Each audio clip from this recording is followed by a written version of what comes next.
Good morning, Vande Mataram, सुप्रभात आप सभी को। कैसे हैं आप सब? उम्मीद है कि आप सब जरूर अच्छे होंगे, स्वस्थ होंगे। तो आज के वीडियो में मैं आप लोग के लिए लाया हूँ विभाग 1 का पार्ट 3 का जो भी टॉपिक बचा था, आज हम उसे कंटिन्यू करेंगे। और वो टॉपिक है लिफाफा। हम लोग क्या टॉपिक, क्या पॉइंट पढ़ रहे थे, मैं एक बार आपको दिखा देता हूँ, रिवीजन करा देता हूँ। चैप्टर का नाम आप लोग सबसे पहले देख लीजिए, वाणिज्यिक पत्रों का बाहरी दिखावा।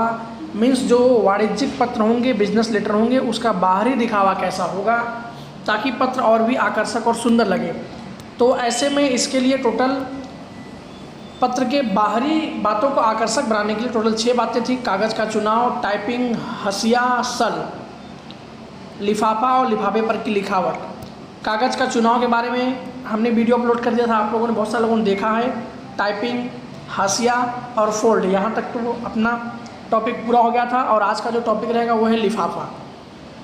इसके पहले एक वीडियो में हम लोगों ने सल यानी फोल्ड के बारे में पढ़ा था, तो किस तरह से वाणिज्यिक पत्र को फोल्ड किया जाता है जिससे वो देखने में आकर्षक लगे, और उसी प्रकार फोल्ड करना है जिससे वो लिफाफे में आसानी से आ जाए। वैसे लिफाफे के अंदर हमें तोड़ मरोड़ के रखना नहीं है, आसानी से आ जाए जिससे वो देखने में क्या हो, आकर्षक लगे। तो चलिए हम लोग पहले लिफाफा पढ़ लेते हैं।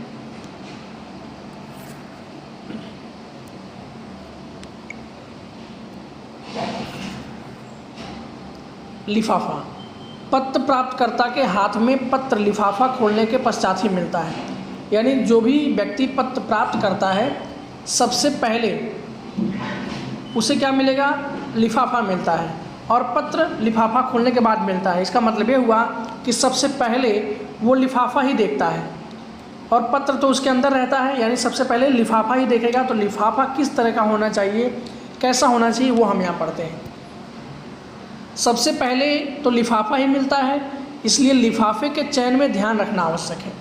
यानी पत्र प्राप्तकर्ता को सबसे पहले लिफाफा प्राप्त होता है, तो लिफाफे का चयन करने के लिए आपको बहुत ही ध्यान रखना है, बहुत ही सावधानी से एकदम चयन करना है उसका। वाणिज्यिक पत्र व्यवहार में पत्र के उपरांत संलग्न रूप में एक से अधिक कागज जुड़े होने से छोटे लिफाफे का उपयोग योग्य नहीं होगा। यानी जब हम बिजनेस लेटर यानी वाणिज्यिक पत्र व्यवहार करते हैं, तो उस पत्र के साथ बहुत सारी चीज़ें संलग्न रूप में, यानी बहुत सारी चीज़ें अटैच होती हैं। जैसे मान लीजिए कि हमारा जो कोई पत्र है वो इनकम टैक्स से संबंधित है, तो ऐसे में मुझे अपने इनकम टैक्स का जेरोक्स भी लगाना पड़ सकता है पत्र के पीछे, और भी कोई अन्य दस्तावेज अटैच करने पड़ सकते हैं। तो हमारा जो पत्र है बहुत बड़ा हो जाएगा, बहुत मोटा हो जाएगा।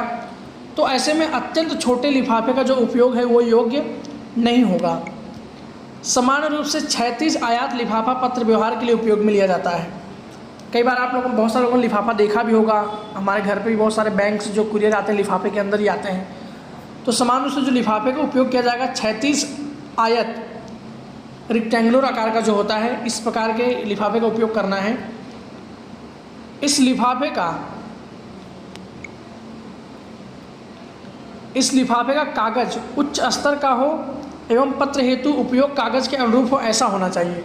यानी लिफाफे का जो स्तर है, मतलब जो क्वालिटी है, वो उच्च स्तर का होना चाहिए।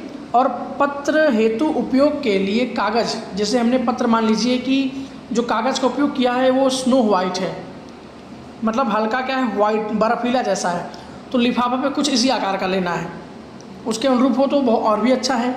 लिफाफे के कागज़ का रंग पत्र के कागज़ के रंग से मेल खाता हो तो वो अधिक सुंदर दिखाई देगा। यहाँ कोई कंपल्सरी नहीं है, मीन्स जो लिफाफा है वो पत्र के रंग के अनुरूप हो तो वो अधिक सुंदर और आकर्षक दिखेगा, ऐसा बताया गया है। इस तरह पत्र के कागज़ का रंग सफ़ेद हो तो लिफाफे का कागज़ भी सफ़ेद रंग के उपयोग में लेना हो तो अच्छा रहेगा। यदि अन्य हल्के रंग के कागज़ पर पत्र लेखन किया गया हो तो लिफाफे का कागज़ भी हल्के रंग का हो, यही उपयुक्त होगा, यही अच्छा होगा।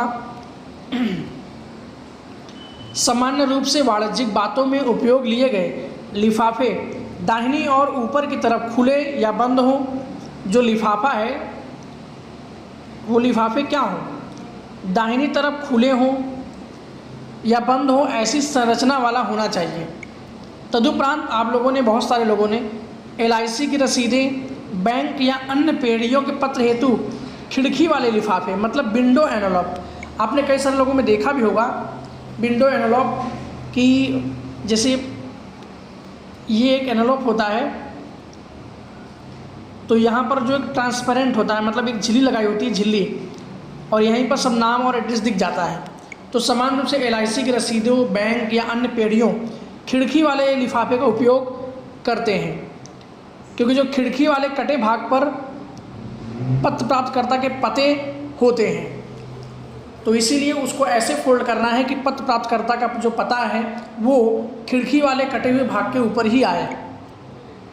खिड़की वाले लिफाफे का उपयोग में लिए जाने से पत्र प्राप्तकर्ता के पते खिड़की वाले कटे भाग पर लगे पारदर्शक कागज़ के नीचे ही रखा जाए, जिससे वो स्पष्ट रूप से पढ़ा जा सके। आप ज़रूर देखिएगा, आपके घर पे भी कभी कभी कोई कुरियर आया हो बैंक से तो देखिएगा, आपको दिखेगा विंडो एनवलप यानी खिड़की वाले लिफाफे आपको दिखेंगे।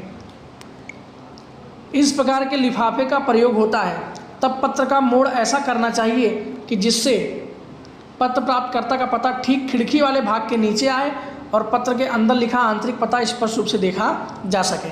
यानी पत्र को इस प्रकार मोड़ना है कि जो पत्र प्राप्तकर्ता का जो पता है वो ठीक जो खिड़की वाले लिफाफा का जो कटा हुआ भाग है उसी के नीचे आए, जिससे उसका जो पता है वो आसानी रूप से देखा जा सके, यानी पत्र को लिफाफे खोलने की ज़रूरत न पड़े। इस कारण से लिफाफे पर पत्र प्राप्तकर्ता के पते को दोबारा टाइप नहीं करना पड़ता। यदि वो नहीं दिखाई देगा दोबारा टाइप करना पड़ेगा, वो भी लिफाफे के ऊपर। और यदि हमने अच्छे से फोल्ड किया है और उसका पता ठीक कटे हुए भाग के नीचे ही आ रहा है तो हमें दोबारा टाइप करने की ज़रूरत नहीं पड़ेगी। सामान्य रूप से गोपनीय सूचना के लिए खिड़की वाला लिफाफा पसंद नहीं किया जाता, क्योंकि गोपनीय सूचना होती है तो उसे छुपा के ही भेजना पड़ता है।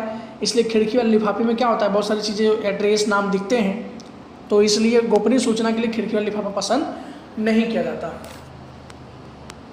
इसके बाद के वीडियो में हम लोग जो भी पॉइंट बचा है और जो क्वेश्चन आंसर है थोड़ा बहुत उस पर भी डिस्कस करेंगे, तो आप लोग ज़रूर सब लोग जुड़िएगा। मिलते हैं नेक्स्ट वीडियो में। धन्यवाद। वंदे मातरम।